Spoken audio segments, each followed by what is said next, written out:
നമസ്കാരം. കേന്ദ്ര ബജറ്റ് ഇന്ന് പ്രഖ്യാപിക്കും. നികുതി സ്ലാബിൽ അടക്കം പൊളിച്ചെഴുത്ത് ജനം പ്രതീക്ഷിക്കുകയാണ് ഈ ബജറ്റിൽ. ഡൽഹി നിയമസഭാ തെരഞ്ഞെടുപ്പിന് ദിവസങ്ങൾ മാത്രമുള്ളതിനാൽ തന്നെ ജനകീയ പ്രഖ്യാപനങ്ങൾ ഉണ്ടാകുമെന്ന കാര്യം ഉറപ്പാണ്. മൂന്നാം മോദി സർക്കാരിന്റെ ആദ്യ സമ്പൂർണ്ണ ബജറ്റാണ് ധനമന്ത്രി നിർമ്മല സീതാരാമൻ ഇന്ന് അവതരിപ്പിക്കുന്നത്.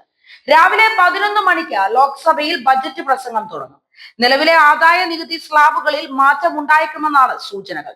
ഇന്ത്യൻ മധ്യവർഗത്തിന് അനുകൂലമായി നിരവധി പ്രഖ്യാപനം ഇത്തവണയും ഉണ്ടാകുമെന്നാണ് പ്രതീക്ഷ.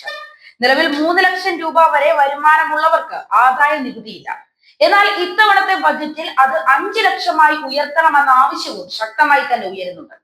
പഴയ നികുതി വ്യവസ്ഥയിൽ 2.50 ലക്ഷം രൂപ വരെ വരുമാനമുള്ളവർക്കാണ് നികുതി ബാധ്യത ഇല്ലാത്തവർ.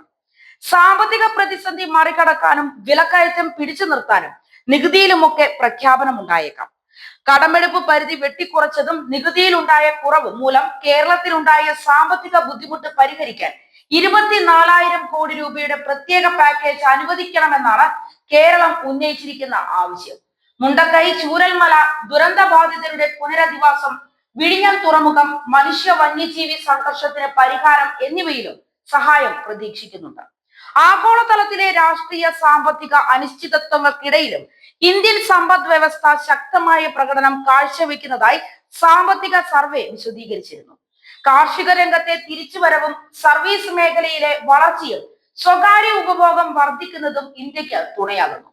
അടിസ്ഥാന സൗകര്യ വികസന മേഖലയിൽ വരും മാസങ്ങളിൽ സർക്കാരിൻ്റെതുൾപ്പെടെ വലിയ നിക്ഷേപം ഉണ്ടാകുമെന്ന പ്രതീക്ഷയും ധനമന്ത്രി നിർമ്മല സീതാരാമൻ പാർലമെന്റിൽ വെച്ച് സർവേയിലുണ്ട്. 2024-25 GDP വളർച്ച 6.3 മുതൽ 6.8% പ്രതീക്ഷിക്കുന്നത്. കഴിഞ്ഞ സർവേയിൽ ഇത് 6.5 മുതൽ 7% വരെയായിരുന്നു. 2047 ഇന്ത്യ വികസിത രാജ്യമാവുക എന്ന ലക്ഷ്യത്തിലേക്കുള്ള ദൂരവും സർവേയിൽ സൂചിപ്പിക്കുന്നുണ്ട്. അതിനായി അടുത്ത 1-2 ദശാബ്ദം 8% വളർച്ചാ നിരക്ക് നേടണം. നിക്ഷേപ നിരക്ക് GDPയുടെ 35% ആവുകയും വേണം. നിലവിൽ ഇത് 31%.